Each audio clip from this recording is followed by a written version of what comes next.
Die geloof waardeur ek lewe, saamgestel uit die geskrifte van Ellen White. Weerhou jou van skadelike begeertes.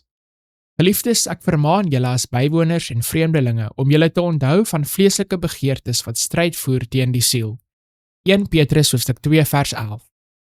Die woord van God waarsku ons duidelik dat in ons van vleeslike begeertes onthou, die fisiese natuur in konflik met die geestelike natuur gebring sal word. Ballistige eed voer oorlog teen gesondheid en vrede. So word 'n oorlogvoering ingestel tussen die hoër en die laer eienskappe van die mens. Die laer neigings, sterk en aktief, onderdruk die siel. Die hoogste belange van die wese word in gevaar gestel deur die bevrediging van aptyte wat nie deur die hemel goedgekeur is nie.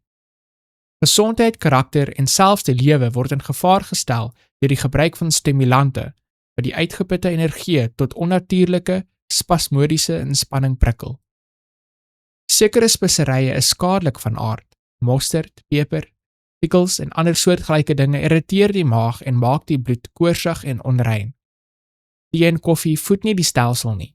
Die voortgesette gebruik van hierdie senuweeirritante word gevolg deur hoofpyn, wakkerheid, hartkloppings, spysverteringsprobleme, bewerasie en baie ander ewels, want hulle put die lewenskragte uit. Tabak is 'n stadige, bradelike, maar uiters kwaadaardige gif.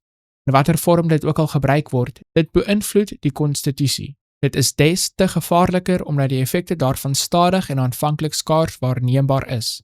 Die gebruik daarvan wek 'n dors na sterk drank en lê in baie gevalle die grondslag vir die drankgewoonte. Met betrekking tot tee, koffie, tabak en alkoholiese drankies, is die enigste veilige weg om nie aan te raak nie, nie te proe nie, nie te hanteer nie.